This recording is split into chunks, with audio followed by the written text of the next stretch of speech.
Welcome to Creating Canon with your hosts, AJ Hamilton and Nick Pappas. That's Nicholas C. Pappas, please. Whatever.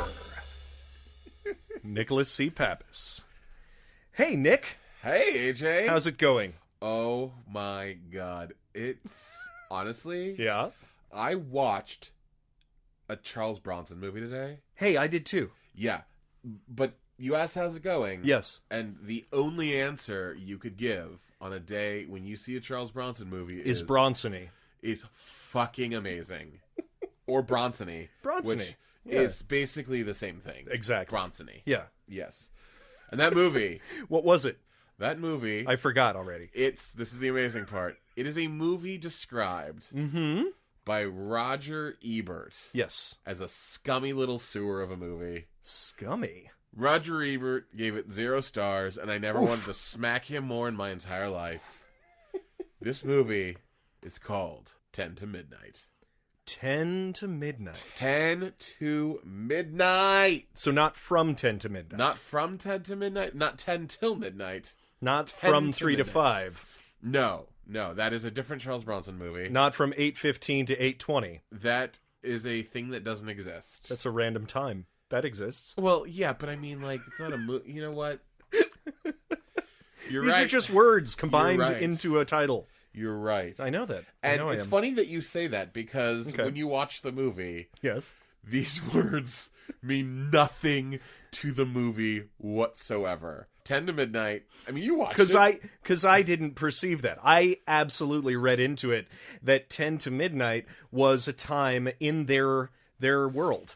I mean, yes, technically that's correct. That's correct. So it really related to me because I've been like, yeah, I've been at 11:50 at night and been like, should I kill a woman? Oh, see, that's funny because when you say 11:50, Yes. what I always have thought from 10 to midnight or 10 to midnight Yeah. meant was 10 to midnight, like that's 2 hours. Uh-huh. Like something's gonna happen in those 2 hours. Oh, interesting. So that's interesting. Oh, I thought it was 10 like 10 till midnight. 10 like, minutes till like midnight. he only had 10 minutes to do something. Yeah, to save the world. Which they're really, that's the funny thing about this is there's no ticking clock. Not at all. And yet Not it's at all. completely set up as that. Well, I mean, this is a podcast called Creating Canon, and we have Oh, to yeah. take a step back and look at the founders of Canon Films, Menachem course. Golan, of Yes. course, who talked about what happened. Like the reason this is titled 10 to Midnight is he was talking to a couple investors, and he basically just said, "We're making a movie called 10 to Midnight. It stars Charles Bronson, and it's going to be incredible. It's going to be action packed. course it is. No script existed." Oh. Nothing existed for the Jesus script. So Christ. he basically turned around and he found this other script called Bloody Sunday and said, "That's the movie we're making. Seems right. We're just changing the title." And they changed nothing else. Like, they did not reverse engineer the title in there somehow. Because I think you could have easily done it where you, like, Yeah. the killer... We should maybe say what the movie's about. What do you think? Yes, Yeah. I think we should for the Posterity purposes? for the confused listener right now. Yes, absolutely. Let's do that. Listen, we watched the movie, and I feel like you're still a confused viewer. I hate to say. I mean, it's just one of those things. Yeah, why it's not? just, Let's say yes. So yeah, so to just get the movie down and like what its like barest bones is. Charles Bronson is an LAPD detective named Leo Kessler. Is my voice okay, or is it not? Oh, it's beautiful. Okay, It's thank lovely. you. This is why don't you do movie do. voiceover? let me try this again in my best movie voiceover tone. In a world where Charles Bronson Yes. is an LAPD detective named Leo Kessler. Oh. He is a grumpy cop on the trail of a serial killer who has murdered his daughter's best friend.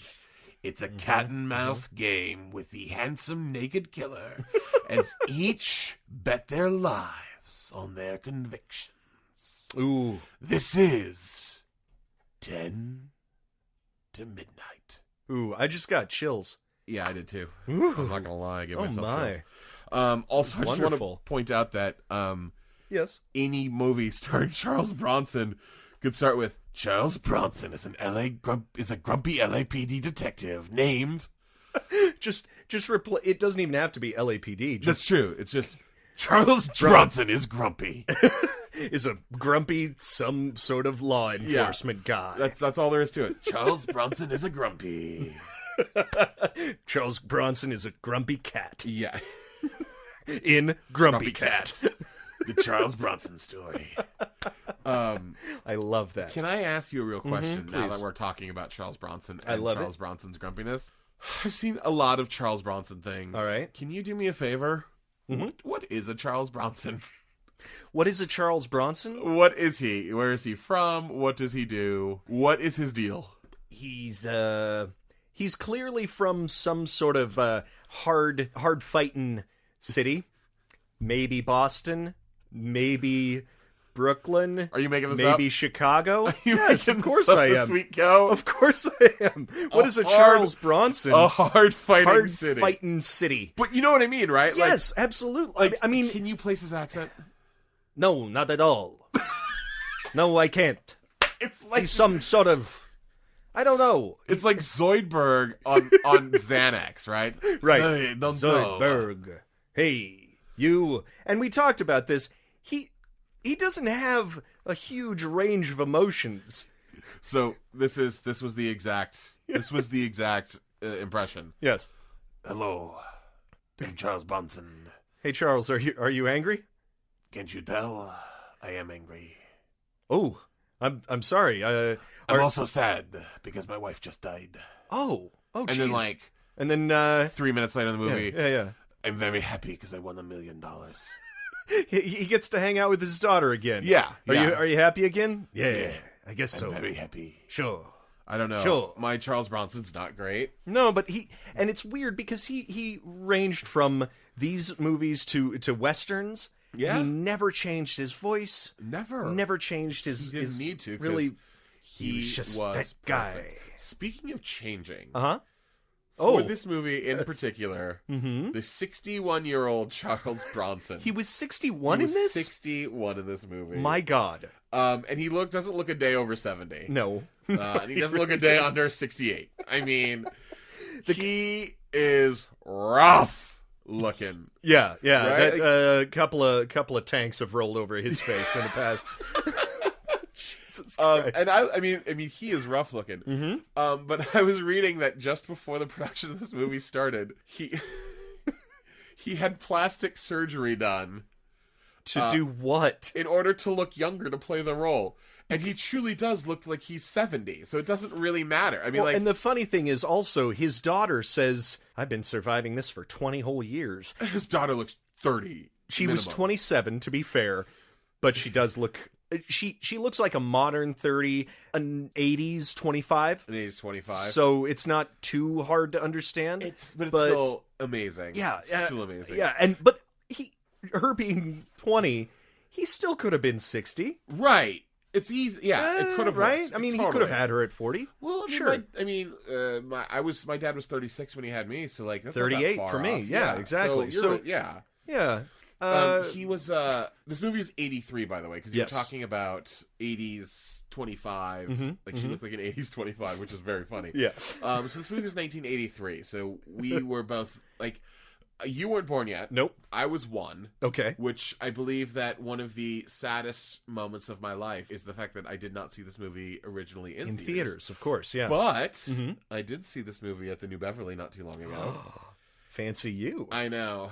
And it opens inexplicably in such a way that when I saw it at the New Beverly, I actually thought they forgot a reel. It's such a weird cold open because it is a cold open. It chooses not to put up the title until Or anything. after much this later. opening scene. And literally the opening scene is just like an old man being like, they killed somebody, are you gonna put me in jail? And Charles Bronson being like, no, get out of here. Not this time. Not this time. I felt like that guy was what was the drunk in Andy Griffith's show? I know who you're you know talking what about, I'm but talking I about. cannot But it think was of a just name. that he was taking it with that amount of seriousness. He was like, "Oh, Otis, I think it was. Oh, Otis, you got drunk and crashed into the town sign again. Don't you worry. Get on out of here." That's you, silly boy. Yeah, and then like a reporter comes up out of nowhere and is like, give me a story. And Bronson's like, I don't give stories. Does he play all the characters in the opening scene? He does. It's all Charles Bronson. I want to do a one-man show called Bronson on Bronson. And it's just Charles Bronson doing imitations of other actors in his movies and of himself. That would be the whole show. I was working on 10 to midnight, and I thought to myself, I want to look younger. And somebody said to me, Bronson, did you get plastic surgery for vanity? And I said, no, you can't. It's for a film. Come on. I want to be clear that I don't condone that language. No. That was him. But is a Bronson. If I am doing Bronson on Bronson, You pulled a Bronson there. You gotta say things like that. You pulled a Bronson. You pulled a Bronson. Yeah, I'm sure he was pulling Bronsons all throughout this this shooting 80s? process. Well, all yes. throughout this 80s? No. Just ridiculous. Yeah, that guy is amazing. He really is. I heard this said in, I think, Electric Boogaloo, the documentary about Cannon films and Menachem and Yoram. I heard that he was a personality. And that's so true. That's like, he plays him. He's like what Walken has turned into. I got a question for you, AJ. What's that? Don't you have to have a personality to be a personality? Fair enough. I mean, well, you know what? He was filling a role. He was filling he was that hard fighting. No, he was filling that If I could distill stoicism into a suit, it would be Charles Bronson. Yeah, I love it. Absolutely. So up next on Bronson Cast, fuck. There are other actors in this movie, but they don't matter, really. Not really. Actually, who are these people? So we have Charles Bronson, who is our lead, of course, who plays Detective Leo Kessler. Mm-hmm. He has a daughter played by Lisa Ilbacher, yeah, who is best known as Jenny from Beverly from the Hills Block. Cop. Okay. No, not Jenny from the Block. That's another one. From Beverly Hills Cop. Okay. Which is one of those movies. I love that movie. I do too. I feel like that was one of those movies that I was like weaned on. Oh, watching it on repeats on Comedy Central. Oh, I remember I had like on the VHS of it when I was like 7. God. My parents made some questionable choices raising me. I think I might have even been younger, like 6, watching that. Oh, good Lord. Over and over and over. That's why you are the way you are. It makes a lot of sense, right? Mm-hmm. Yeah. Paul McCann is the character name, who is Leo Kessler, who's Charles Bronson's partner. Who's kind of his partner. He's kind of his partner. I don't get like there are a couple of shorthand like you were saying at the beginning. the opening scene really establishes that he's doing the henpecking typing. Oh my God. He's like, it's the slowest henpecking typing ever. It's like Charles Bronson never saw a typewriter before this scene. And they're like, we're not getting your hands. We can pretend like you actually type. He's like, I do everything. I'm a method actor. If I don't know how to do it, my character doesn't know how to do it. That's exactly it. And so he's just typing this up, and it's not as hard hitting of a scene as I think it's supposed to be, but it's I think it's showing that he dislikes doing the memos or doing it reports, by the book. Yeah, exactly. Because the reports, he doesn't, and he takes no guff from nobody. No, and he actually has the tagline for this film. I wanted to put on the outset is forget what's legal, do what's right. That weirdly sounds like a bit of an autocratic tagline too. I was going to say, well, it all depends on point of view on who is right. Yeah. But that sounds very, what should we say? Presidential. Ooh. Nick just went topical. Oh my. All right. Anyways, next up. Steering out of that one. Really? You want to steer out of that one? No. Let me tell you. Not Let really. me give you a piece of my mind. God. Hold on one second. Charles Bronson would make a terrible president. He's got pretty similar hair, though. As this jump, I bet he's never gotten his knuckles dirty. I don't know. Yeah. I felt Bronson-esque. But it's weird. There's these shorthands in this movie where they kind of just throw him in the car with McGann. Before that, actually, it's even better because his introduction is on the set. On the crime scene. Oh God, that's right. So what's happened, just to kind of like maybe step back for like a half Sure we keep just stepping back. We're going to walk right out of this podcast. Whoa. But, hey-o. So what happens is there's a guy named Gene Davis, not Gina Davis, but Gene Davis. Okay, yep. Plays a killer named Warren Stacy. It sounds like such a wasp name. It's so waspy, Warren which is Stacy. perfect because he is so waspy. He is, yeah. He is totally Ted Bundy looking. He's very good looking. Yep. And the movie opens up with him going to a movie theater. Imagine that. They're going to see Butch Cassidy and the Sundance Kid. Yeah. And he just is really like gross with these two young teenagers, like hitting on them, and he like gets up in their faces, and the whole time I'm thinking like, oh, these two are done for. Because yeah. it's pretty established, I think, from the outset, we know he is the killer. Well, and he starts out, he's leering at this other girl who's getting into a van, and then we follow him into the movie theater. That's right. And yeah, absolutely. Sort of kept me on my toes. Okay, this guy's creepy, but I don't know what his intentions are. Sometimes in like slasher movies, and you're just handheld to the murder. And this one didn't really explain it. It was kind of cool, kind of well. Yeah, it was this first thing, and when we talk about like well thrown off, I suppose, yeah.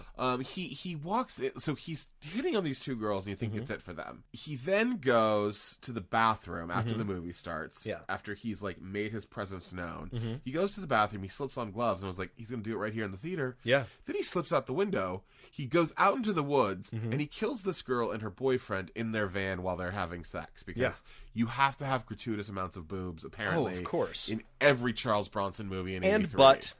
Lots of butt. And a lot of pubic hair, too. Oh. And we this saw was a lot the of 80s. male pubic hair. We saw a lot of male butts. We saw a lot of... hair. I guess it was kind of like everybody showed their bits a little bit. Yeah. We also saw the bottom of Gene Davis's balls. Oh, absolutely. In one scene. There was a very fascinating scene that I don't know if we should ruin, but the way they block it out is fascinating in the shot. With a bed. With the bar of a bed, and he's just perfectly walking. So his twig is not showing, but his berries the bottom of the berries, not the whole dangling. Berry. Yes, of course. And we should mention, so like he goes out into this woods and he kills this couple, and his whole thing is, and I thought this was really smart, especially for like 82.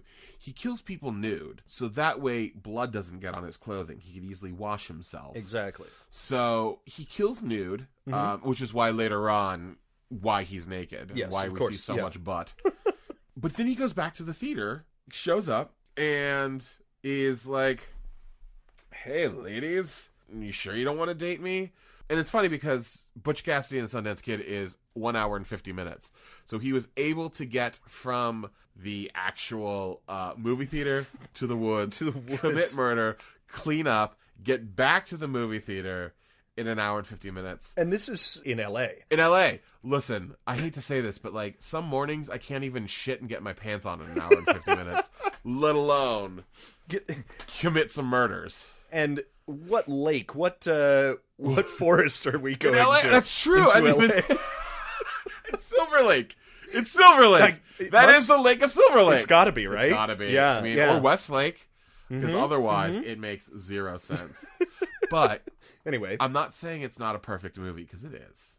Fair enough. Let's not question this. These are artistic decisions that they Exactly. make. But no, again, I will agree with you. We are led through the murder with the murderer, and it's still suspenseful. It's still fascinating, I think. I mean, we know who the murderer is from the outset, and I think they created interesting suspense by making the story not about who is the murderer, but who is going to catch the murderer and how and when. 10 to midnight. Right. I also thought that there was an establishing thing. I don't remember if it was before or after he killed the couple, but he goes into his apartment, and he's woken up and he's going through his daily routine, and it's very, very Patrick Bateman-esque. Yes, that was before. I feel like that was such an inspiration for American Psycho. It had to have been. Because he goes in, he's looking at himself in the mirror, he's brushing his teeth, he's doing very light dab of aftershave. I think there's 7 minutes, honestly, of him blow drying his hair in that first little bit. I mean, it's... In fact, I actually wrote, the killer equals hair and briefs, because he's also in, like, oh my God. briefs. That's right, yes. Is that, oh my God, the best I want to get that poster that The he poster has. of himself? The poster of himself doing karate. Karate. Karate. And it never comes up again. Not one bit. He doesn't use it in his Not at all. murders. He talks about it because Yes, he keeps him in does. shape. But anyways, so he's done this murder, and after he's killed this girl and her boyfriend, we cut to the crime scene and all the cops are there. And that's when we're introduced to McCann, who Yes. is Bronson's Partner? Let's say sidekick. And it's great the way he's introduced as Bronson walks out of the woods and he's like, I'm Charles Bronson. Also, And he just appears out of the woods like he was Oh, it's even better because I don't know if you caught the shot, but like first the dead body is brought out of the woods. Yep. And then it's like we stay on that tree and bush. And then he appears. He sort of just sidesteps out of the trees, too. Yeah. It's not like he was hiking out of the brush. No. He just... saunters out like a Yeti, like a Yeti detective. No, not a Yeti, Bigfoot detective. Bigfoot detective. Yes, that's and what then it is. his hawk eyes. He's a detail-oriented fellow. He sees a piece of gum, a fomite. That's what it is. Is it? Wait, what? A fomite. It's a thing. Foe might slap you in the face. Please do. Please do. Yeah, people think I'm violent, and I'm not that violent, just a little. And McGann comes over. He's like, "Oh yeah. Sorry, that was me." Yeah, I mean, it's so ridiculous because he's like, I spit that gum there. Derp. Like he has no like day one. Day one, they haven't even met. And Charles Bronson's like, he shouldn't spit gum at a crime scene. Yeah, Charles Bronson is not happy. I felt like he was going to be Dewey from Scary Movie. From Scary Movie, yeah. Oh, I thought he was going to turn out to be this bumbling idiot because I didn't know by that time there were so many different tones to take from this. Yeah. Like with the goofy Otis at the beginning, I was like, wait, what is this? I think this actually at comedy? that moment you said, "Oh, he's a bad guy too." Yeah, I thought so. You were on that train, and I was like, no, you didn't. But this is at the point of the movie where Wilford Diabetes Brimley steps forward, who plays their captain. Their captain, that's right. Wilford Brimley, who, can we just please give him a shout? I think when we're talking about things Wilford Brimley is known for, the things that came out of my mouth were Hard Target, Yep, The Thing, and Diabetes. So Brimley is like, you two are people who are working together now, working the case. And like just walks away. Yeah. And then all of a sudden it's like, enjoy. Boom, cut to a shot where they're driving down the street. Yep. And Bronson's like, I lived in this neighborhood. It was a neighborhood I lived in. And why are you turning down this street? Is the address right? Oh, that's my daughter's best friend. He's very critical of this fellow. Oh, right. Yeah. Immediately. This guy, it's like... And he keeps questioning words. Yes! Like really? He's an idiot. Yeah. Really? You just said that? You just said that. That sounds stupid. Yeah, are you a cop? You gotta tell me if you're a cop. There's like 4 times in the movie where people question if McGann's a cop. Are you a cop? Well, and I don't understand that. Did he have a nicer suit or different haircut or what? I think it's because one of them was, someone said you don't talk like a cop. And that's what is like. Yeah. Because he, sounded smart and educated. Because he even said, was like, well, my dad is a philosophy professor at Harvard. At Harvard or School of Berkeley or something or whatever. Oh, whatever. Yeah. I mean, when you've got on the other side of that, Charles Bronson. You've got I mean, basically, it's like you have him, who does sound upper crust, sure, and then you've got you're going to hand me the rest of your spaghetti. I hate quiche.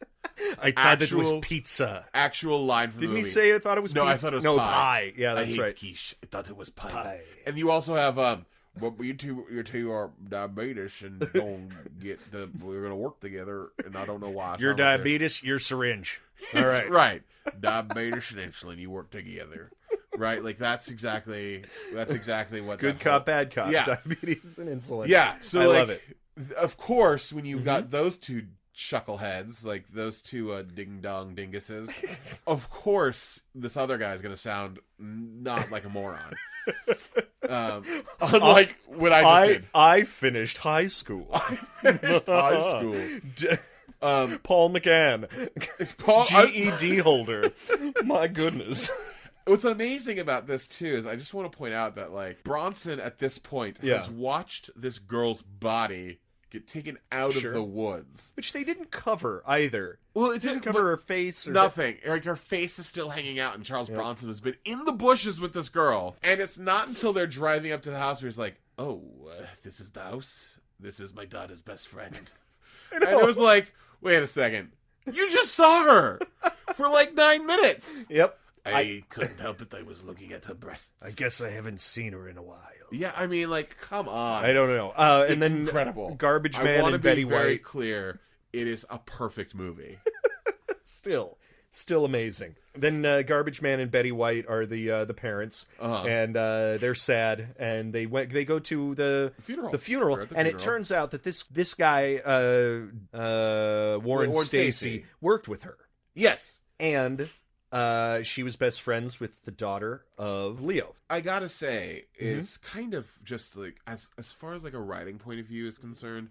What's really lovely about this funeral scene moment is it sets everything in action from this point forward. Yeah. Because two things happen here. The killer, number one, he overhears the parents mention a diary. Yes. That the girl kept, where she kept all of her notes on all of her dates. Mm-hmm. She went on one date with this guy who is their killer, Warren Stacy. Right. And so he knows that he's creepy, and he wants to get that diary back. Yeah. Into which he goes to get the diary back, and in the process of getting the diary back, he has to kill her roommate. Yes. But also there, he sees the daughter of Charles Bronson, Lori. Yes. And becomes obsessed with Lori. So it's really great writing in that, like, and everything else from this movie, cause and effect, marches out from there. What's so lovely about it is I think a lot of scripts, bad scripts, are created in such a way where A happens, and then B happens, and then C happens, and then D happens. Or it's all based on, like, contrivances and coincidence.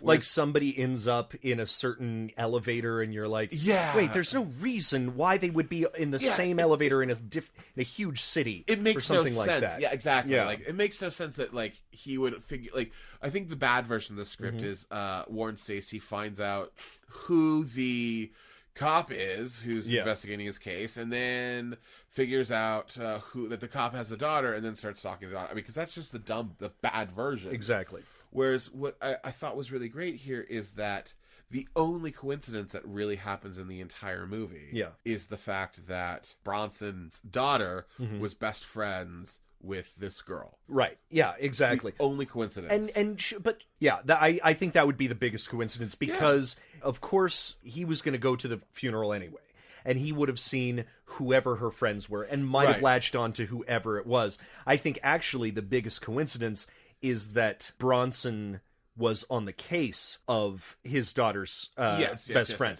Because, you're absolutely right. Because if it hadn't been, it could have just been, if he had found out about, if they had actually taken him off the case.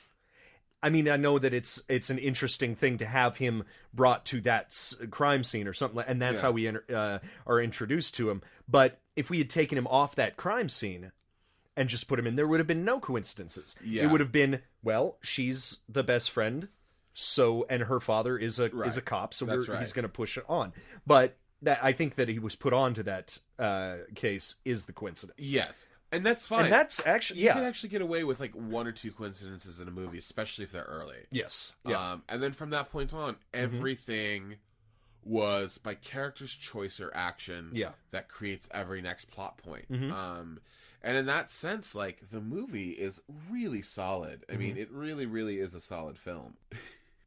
I was just laughing at that popped into my head. One of my favorites when he's looking for the when Bronson finds the diary. Yes, because Bronson actually finds it before the killer, and we don't find that out. I loved that. Yeah, we actually don't find that. The killer opens the diary box. Yes, and there's nothing in there, and he's freaking out. And then all of a sudden, Bronson shows up at his house like an hour later. Yeah. Just, doing investigative work, and the killer doesn't quite understand why he's there. Yeah. And he brings up, like, oh, I saw you at the funeral today. Is that why you're here? And Bronson is like, well, actually, and he starts reading entries from his diary. He's like, I found this.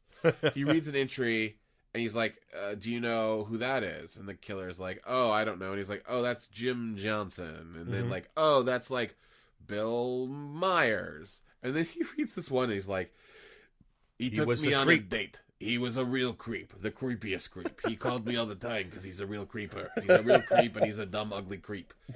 Do you know who that is? Well, I'll give you a hint. The hint is you. Which is... not a hint, but the best line ever. You know that was one of those things where Bronson shows up on set that day and he's like, Jay, I got an idea. I got the most brilliant line. I got the line. J. Lee Thompson, director, which I think we should have probably hit that up from the beginning. Sure. J. Lee Thompson is an Academy Award nominated director. That's right. For Guns of Navarone. He did this horror movie called Happy Birthday to Me, which is absolutely awesome. Nice. Towards the end of his career, he did a ton of movies for Canon. Yeah. Including everything from 3 Indiana Jones knockoffs. Nice. But what's kind of interesting is Bronson and him did 9 movies together. Jesus Christ. 9 films. And I think this was either 3 or 4. So they must have gotten along. Oh, absolutely. Was this before or after his Death Wish chapter? I think it was before, wasn't it? Long before. Really? Death Wish 4 came in like something like 88, and Keenjite was like 89, and Thompson died in like 90. I mean, something like that. I'm not looking it up right in front of me, but this was 82, 80. This movie was 83, shot in 82. So right. So this was early in their partnership. But in some ways, it's a great partnership. It is. And I've seen several of the Bronson-Thompson movies.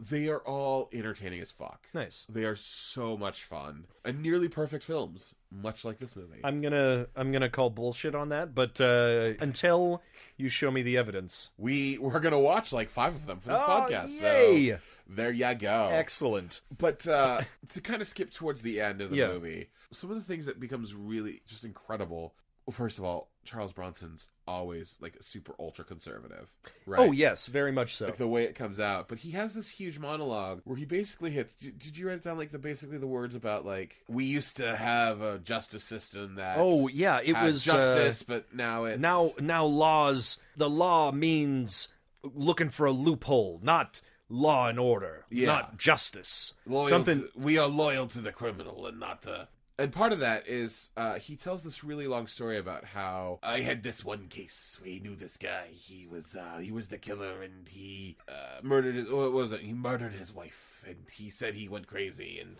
they put him. He got put in temporary insanity. Then he came after out 5 months. Yeah. He came out, and he killed his parole officer. We could have saved that man, and like. It's clearly at first I actually wrote it down. I said I don't know which side this movie falls on the law, but then when he gave that speech and I was like, oh. And if I had read their tagline, forget what's legal, do what's right. Clearly they are saying that the legal system is broken. Yeah, completely. And, wow. What becomes very fascinating then at that point is Charles Bronson is sure that Warren Stacy is the killer. Sure. So much so that he goes and gets... plants evidence. He gets the murdered girl's blood. Plants evidence. How did he break in again? Did he steal those keys from the landlord? I have no clue. He just magically has keys for the entire city. He's got a skeleton key for everything. Yeah. I'm Charles Bronson. I've got the key for the entire city. The mayor gave it to me. You have no... When the mayor gave me the key to the city, I had copies made. I never gave it back. So he plants blood. And... it all comes down to a head where the guy's going to go to jail. And they're in the courtroom. And Dave, his lawyer, is played by Jeffrey Lewis. Who, is known for Maverick, Way of the Gun, Double Impact, Midnight in the Garden of Good and Evil, Tango Cash. Like I think he has like something like 225 IMDb credits. So it's one of those things where it's like, if you've seen a movie or TV show, he's been around. Chances are you've seen Jeffrey Lewis. Maybe not the biggest, but maybe not the biggest name. Oh my God, he turns in this absolutely insane performance in this terrible movie called The Lawnmower Man. Oh Jesus, so bad. Like excellent. It's almost unwatchable, that movie. But he's great in this. He's so the sneaky, the weird lawyer. dude. And he convinces McCann, who is Bronson's partner, that Bronson must have planted evidence. Yeah. And he has to tell the truth. That scene is amazing. And there's this weird moment, and you said that you thought that they were missing a reel at the beginning of the movie. When I first saw it, when you first saw it, you thought that it was at the beginning of the movie. I thought it was here, because after the initial day in court or whatever it is, he comes and he tells McGann that he needs to tell the truth. You gotta be right. You gotta tell the truth. I'm gonna put you on trial. And then at that moment, McGann says goodbye to the daughter, which they are having a romantic relationship a little bit right there.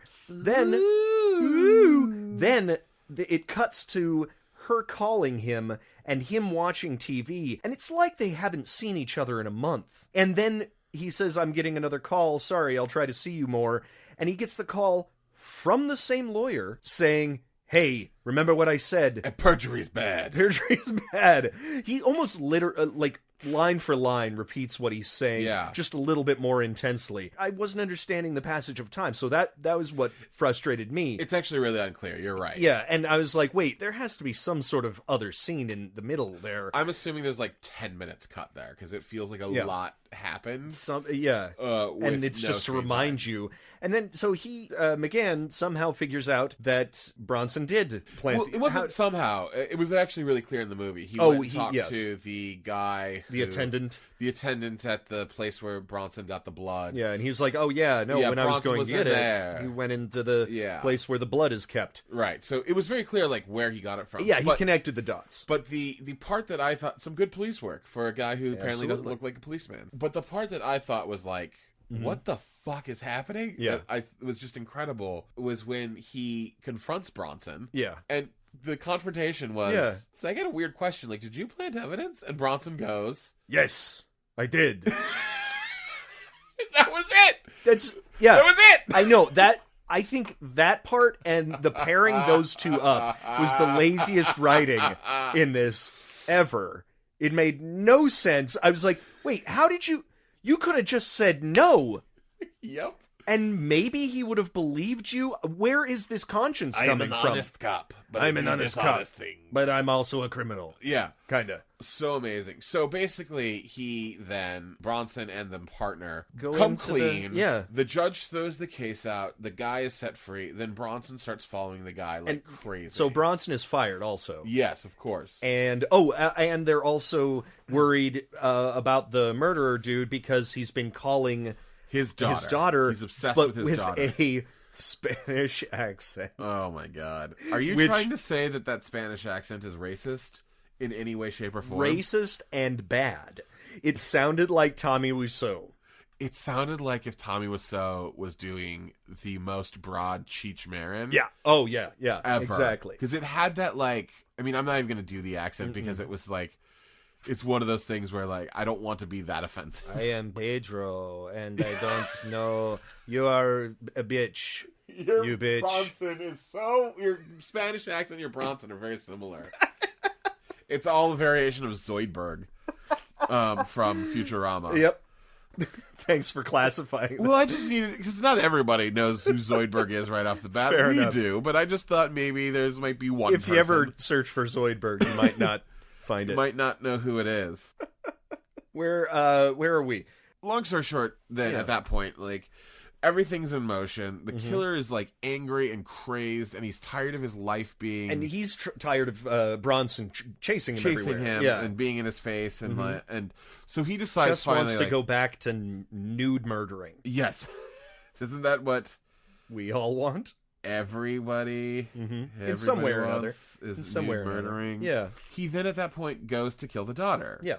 The daughter lives in a dorm with 3 other girls. Yep. He kills the other 3 girls. Yeah. Pretty brutally and pretty... the way that those 3 murders were shot, it wasn't boring to me. I think it was frenetic enough and suspenseful enough to really keep my attention. I agree 100%. Yeah. And well, you know what it was all based on. It was Bundy, right? Well, no. I mean, like, yes, the movie was based on Bundy and whatnot. Actually, the movie was based on like 3 serial killers. Right. But the thing that I was actually specifically referring to is all of the killings in this movie, if you think about it, killer shoves the knife, and then we cut away to like bloody stomach, and then we cut back and we psycho. Especially the shower scene. Absolutely. Oh my goodness. It's a really cool, interesting, smart. I mean, smart filmmaking. I mean, yeah, look, yeah. If you're gonna steal big, absolutely. Steal big. And Thompson is able, in my opinion, he's able to steal it and make it look absolutely real. Yeah. And then basically what happens is the daughter gets out of the apartment the way they do. Oh, I wanted to talk about that kicking the. Oh yes. Okay, so she's locked in the bathroom. She runs. There's a couple of cool scenes where she is hiding underneath, and he turns his feet, and it is very suspenseful. Yeah. Walks away from her, but she runs over to the room, locks the door, and he starts kicking the door using his karate. Completely nude. Completely nude. Well so shot with out. With every kick, he's got floppy dick and balls that we don't see. Thank goodness. See. But she's on the other side, seeing the shot. We are in the bathroom with her, looking at the door, and the shot is looking at the door, seeing her reflection getting shattered more and more. Oh, there's a mirror on the back. The of mirror door. on the yeah. So every time he kicks, the mirror on the back of the door breaks. Exactly. And we watched that, and that was actually, you pointed out in the movie, the second it happened, the first time, you're like, oh my god, that was a cool shot. Yeah, you're absolutely right. Like, and it's so cool. And it was almost stealing from The Shining. A little bit, where he's trying to get through, but they do this thing where it sort of drops off, where rather than keeping on the mirror and having her freak out more and more, they cut to him for about 5 or 6 kicks, and with every kick he gets a little more impotent. Yeah. No pun intended, or pun intended? Let's say pun intended. But also that's all of his thing. He can't get with these girls. Yes. So he feels very impotent. So, isn't there a line in the beginning of the movie where Bronson's like, he asks a coroner, have any of these women that he's been killing, have any of them been raped? And Bronson, like someone says that, and Bronson goes, I know they haven't. And the guy was like, how could you tell? And he's like, because with a murder like this, your penis is the knife. He's a profiler. He's a profiler, man. Yeah, exactly. Jesus Christ. Which was right on. I mean, he's right. But I think there are other situations where it's both. Yeah, probably. You know, I mean, there's probably one or two in the world. He's a bit dismissive of history. Yeah. In general. So after that scene, like, she gets out of that apartment, and that's that scene was kick-ass. Like, yes. You're absolutely right. I'm glad you brought that up. Oh, and she burns with a goes because she thinks he has already left, and somehow he snuck back in, and she's taken out just to guard herself, she's taken out a hot curling iron and burns him on the face, and he freaks out, and then they take off running down the road. And then eventually, and it's shot in a really interesting way, where there was at first some confusion, is like, wait, how did Bronson get there? Yeah. Bronson, like, grabs his daughter, and the killer is like, I'm gonna kill you, and then cops start showing up, and he starts screaming. He's like, I hear voices, I'm crazy. And he's echoing the same thing that his lawyer had been saying at the beginning, saying, oh, don't worry, even if they think you're guilty, we can do the insanity plea. Right. Which actually doesn't work as often as people think it does. What is it, like, more 1% of thing works, but in movies it works a hell of a lot more. So Bronson's watching this with the history of knowing that a person that crazy persons get off. Crazy people get off. And the killer is like, yeah, and I'll be back, and I'll kill you, And Bronson is just seriously like, there are like 50 cops standing around. Bronson's no longer a cop. Two cops holding him. He pushed the killer throws the cops off, and Bronson, he's like, and you'll see me again. And Bronson's like, no, you won't. Boom! Shoots the dude in the head. Right in the head. Sort of for the time, it was a fine bullet shot to the head, but it's very comedic. Yeah, but he goes down. He's dead. Yeah. And then, like, instantly credits. It's done. But we do see an awkward shot of Bronson holding his hands up, ready to be cuffed for a significantly long pull-out shot. I was like, yeah, no, just cuff him already, or put his hands down. Yeah, you know this looks awkward. But yeah, that's the end. And I don't know if the commentary was that it was broken, or that some people are just irredeemable. Are vigilantes a good thing in this? That's a great question, and I don't know. Like, you got to think Bronson's entire career was built on vigilantism. Of like, course, if you think of all the Death Wish movies, Yeah. if you like, this movie falls under that. Of course. Which falls under that. Messenger Which some of Death. people in other countries, it was sort of billed under the Death Wish as like Death Wish. What would have been 4? At that point, it would have probably been 3 or 4. Yeah. 4. Yeah, but I think that's, in some ways, it is talking about the system's broken. Yeah. And that's what all Bronson movies are kind of getting at. Of course it is. The system is broken, so I have to take action. And yet it is talking about how he broke the law and him coming to grips with that. And that's what I didn't understand, is the part, like, he could have vigilanted even if the guy had gotten off from Right. I know that it's a shorthand, it's a way to shorten the trial and get him fired to up the ante for everybody, I guess, because at that point he had a vendetta. But I thought it would have been actually interesting if he had lived with the guilt of it. The guy got off and he's like, God damn it, the system still doesn't work. But I don't know. Are you suggesting in any way, shape, or form that this movie isn't perfect? Are you suggesting that there is a way to make this movie better? I withdraw my There statement. is no way. It is a perfect movie. Listen, we are supposed to be learning from these movies. Oh, I have things that we definitely have learned. But you've only learned the good things. I have correct? learned that this movie is perfect. Okay, fair enough. Right? It is incredible. And I think one of the things to like just get straight into what we learned. Like we're talking again, Absolutely. like we're creating canon here. What do we like? What did we like, and what can we use when we turn around and write our canon film screenplay? Right? Yes, please. Or direct. I guess like in direct, write, star. Some of this is all like of this. shots.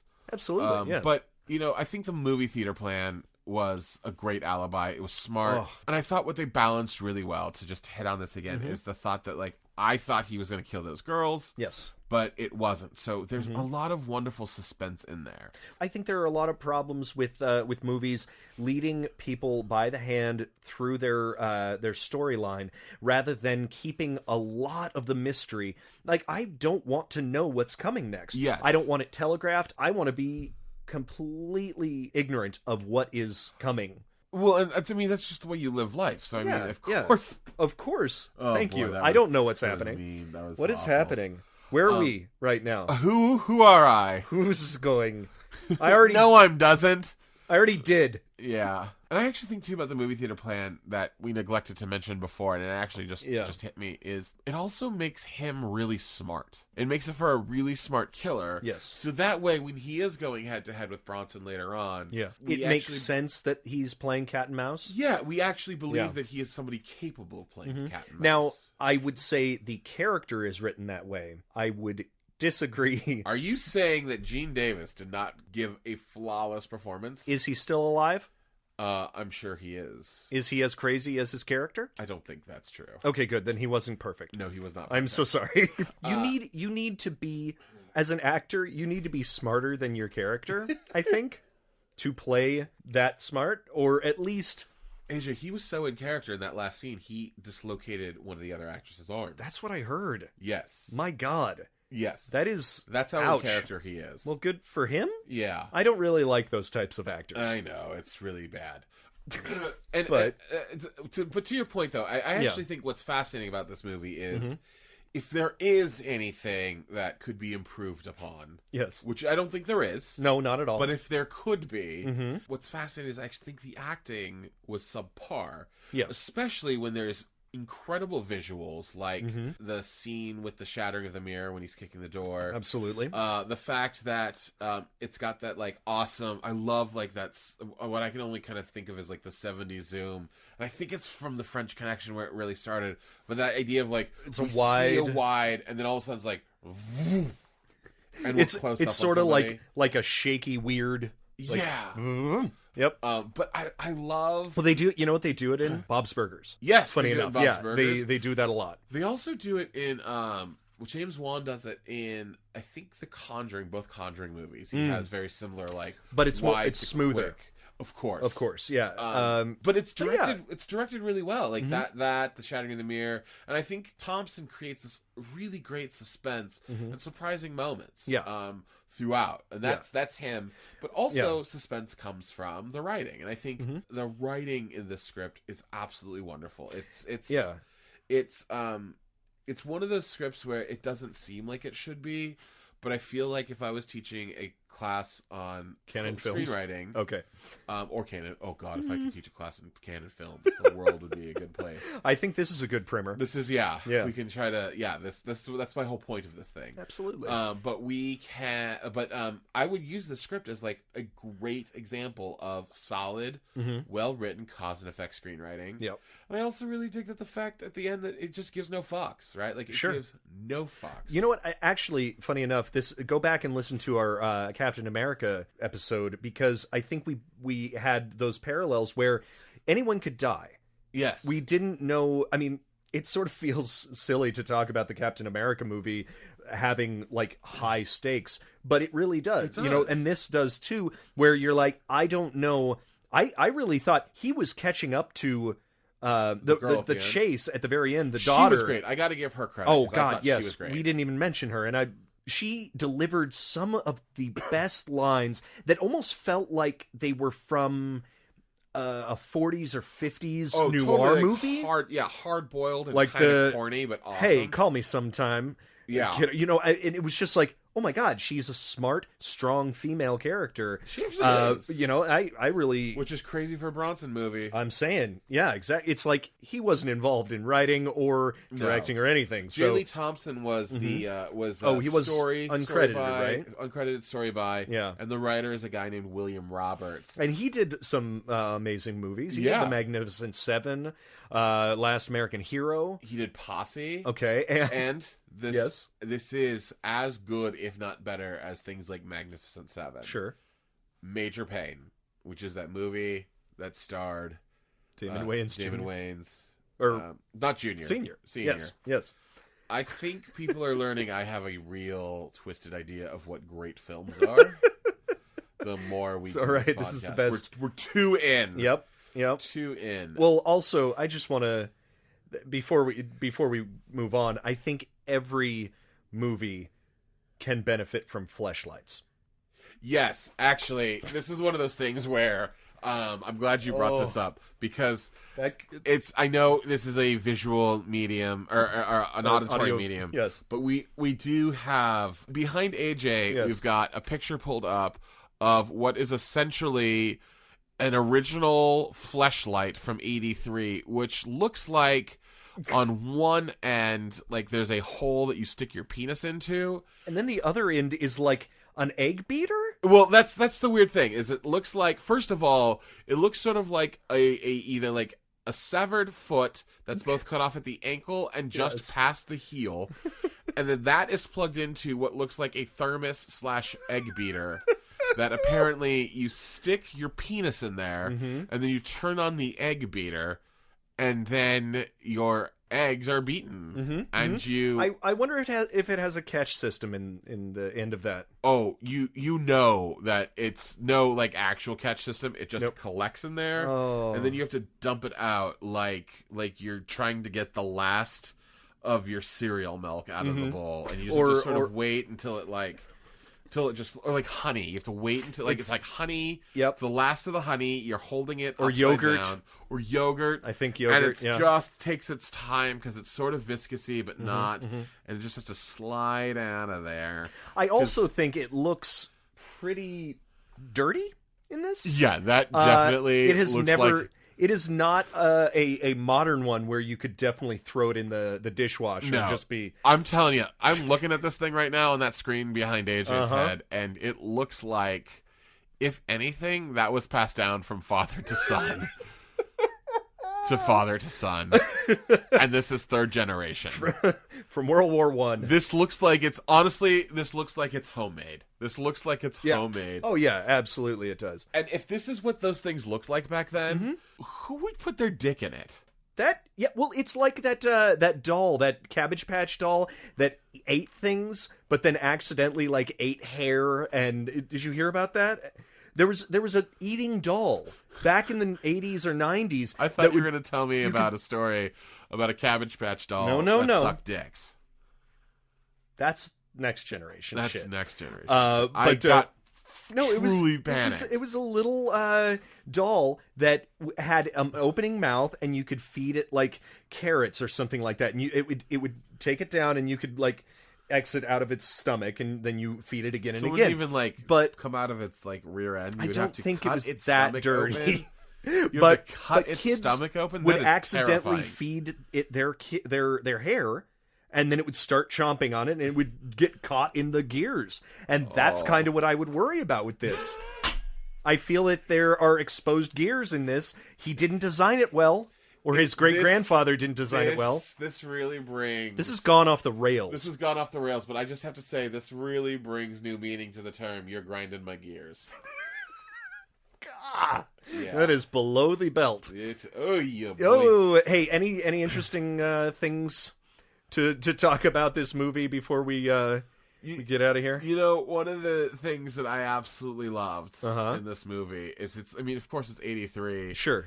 And over police radio, you hear Code 6 at Florence and Normandy. Do you know what Florence and Normandy is? What's happening there, like, approximately 9-10 years later? No, I do not. Really? Well, by the time that would have been 93. Oh, you were like a baby. 93? Yeah, I would have been 9. Yeah. So... Yeah. OJ. OJ was running away. No. Was this before well, or you after were also, that? So I grew up here in LA. Okay. And this was seared into my memory. Okay. Because that is where the Rodney King riots started. Which is possibly the worst riots in LA history. Jesus. Is that they started at that intersection. And the reason I specifically why that is seared into my memory is the Rodney King trial took place in, wait for it, Simi Valley, where I grew up. Where you are from, yes. And I remember seeing that on the documentary on that won the award. What was it? OJ's. It won the Oscar for best documentary. I haven't seen that yet. I need to watch it. It's actually great. I just don't have 12 hours. I know. Candy, but I really, really, really want to watch that. Yes. Because I kind of want to do the marathon in one day. Anyways. Simi Valley, which I remember being young and being so afraid that the logic in my mind dictated that the people who let the cops, Mark Freeman and the rest of the cops off, were in Simi Valley. Yeah. That it made logical sense that these riots that started at Florence and Normandy would eventually find themselves to my home. Jesus. Where I lived. So I remember when those riots were going on and being terrified. But yeah, so when I heard Florence and Normandy in this movie, I was like, what? Is that a reference? And I was like, no, wait, hold on. The math doesn't add up because that was 92 with the riots. The movie was 83. What a prescient movie. I know, right? It's fascinating. It's interesting. I'm curious, interesting, not fascinating. I'm curious what a Code 6 is in the police, because if that is like riots breaking out, I'm gonna actually shit my pants right here. LAPD radio codes. 6 is out of car on investigation. Oh, that's boring. It very much is. That's a very dumb. Yeah. Out of car. You know what? Boo. Fuck it. Get rid of it. I don't want to know. I don't want to know anymore. Anything else you want to bring up about the movie? Again, this was based on 3 different types of murderers. This guy. I knew Bundy. Who else? Bundy. There was also Richard Speck's murder of 8 student nurses. Okay. So that's because that ties in. The only the rampage that Ted Bundy went on was actually just through a sorority in Florida. Yeah, but Bundy was also super good looking and drove.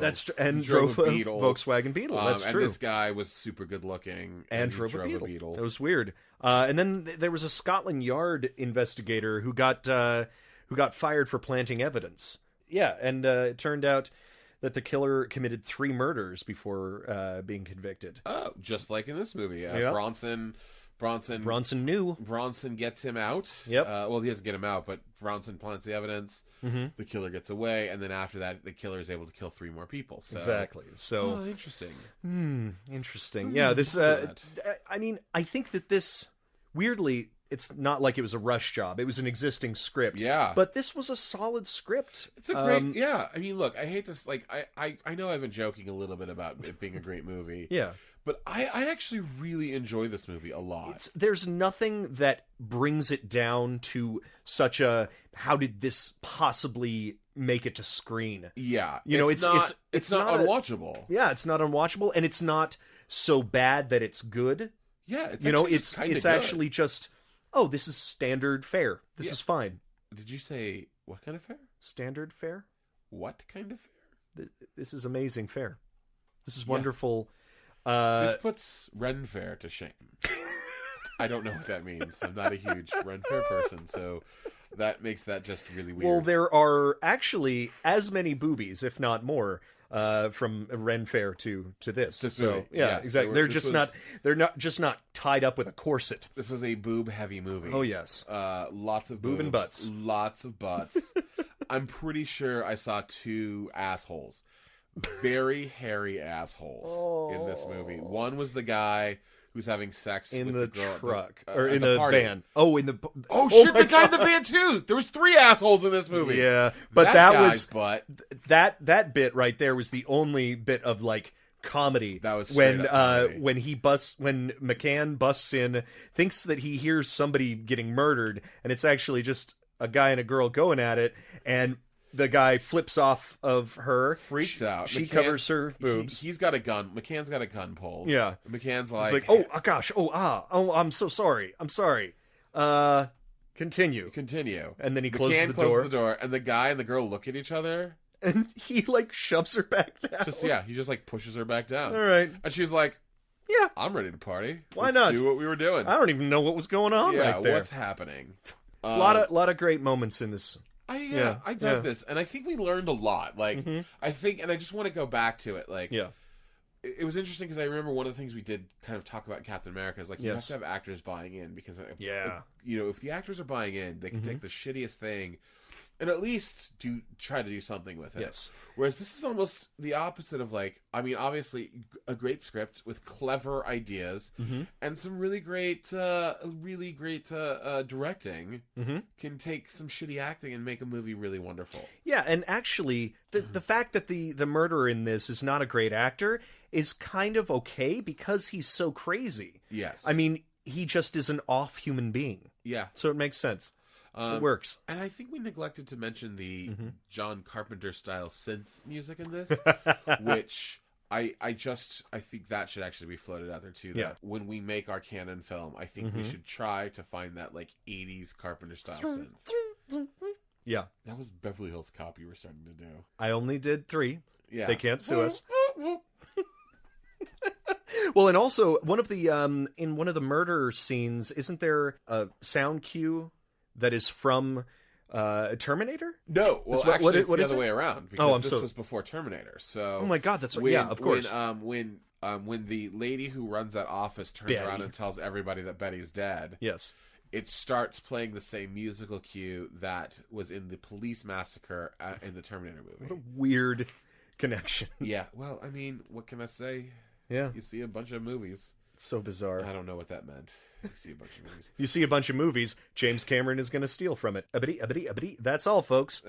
Speaking of which, hey, I think we are towards the end of this. Indeed we are. So, I feel like I learned a lot from this movie. I love this movie. Yeah. Like, no joke, there's a real... Like, I really love this movie. I loved it so much when I saw it in theaters. I've seen it, I think, 3 times now. Yeah. And I've enjoyed it every time. What did you think, honestly? I was underwhelmed at the beginning. It just did. Well, that's because it's missing a reel. Clearly. And also, like, I enjoyed... It went up and down for me. I didn't like the bad guy. I did like what he did. Like, I liked what was written for him. I liked the daughter and McGann. I didn't super care for Bronson. But it just brings it down. Well, ladies and gentlemen, this is the last episode of Creating Canon. It's been nice knowing you. Has it? Yeah, it really has. Podcast thanks. Listeners, I thank you for what you've done. AJ, go fuck yourself. Aww. With that rusty, horrible egg beater of a... egg beater fleshlight. Oh, God. Okay. Flesh beater. There were times when I loved him. There were times when I hated him. It was a good movie. Not a great movie. Face and I'll smack your fucking lips off. Yeah. All right, so what are we doing next time? So that's about right. It was a toss-up, and it was a toss-up of Indiana Jones ripoffs. Both directed by J. Lee Thompson. Yes, that's right. The same director will be back next week, and it's going to be an indie ripoff. I'm going to go with King Solomon's Mines. Oh, Yes, the indeed. Alan Quatermain series. He's 2 movies. Lovely. I can't wait to finish both of them. Both of those. And rip them starring apart. Richard Chamberlain and Sharon Stone. Oh, so interesting. There's a little taste. We're going to be watching a Richard Chamberlain Sharon Stone movie next week, directed by J. Lee Thompson. I was thinking about Firewalker, and then I was like, I'm not ready for the Chuck. Oh my God! When we break into the Chuck Norris movies, I'm so excited though. Between Norris and Bronson, this is going to be an amazingly interesting.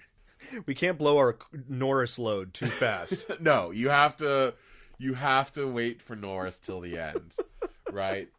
Exactly. Yes. Like you think of Richard Chamberlain, and and then that keeps your Norris load under control. It's like thinking of baseball. Yeah. Is that? And on that note. Oh my goodness. Follow us on social media, please. We are at Creating Canon on Twitter, Instagram, and Facebook. You can email us at creatingcanon@gmail.com with any questions, concerns, comments, suggestions. You can even tell us which movie to watch. We'll disregard that. Yeah, maybe, mostly. But if you have Not a good, really. if you have a good idea, I mean, we're gonna eventually work through all of them. But if you're like AJ, Nick, I need you to talk about this as soon as possible. Let us know. We would love this to. We would love to. Or just be indifferent to. No, I would love to. Okay. Be indifferent. So all right. We'll see y'all next week for King Solomon's Mine. Good night and good canon. Good night and good line. Canon. Canon. Say it like Charles Bronson. Good night and good canon. I've seen enough male butts today. AJ, Yep. That, exactly. One more is not gonna hurt me.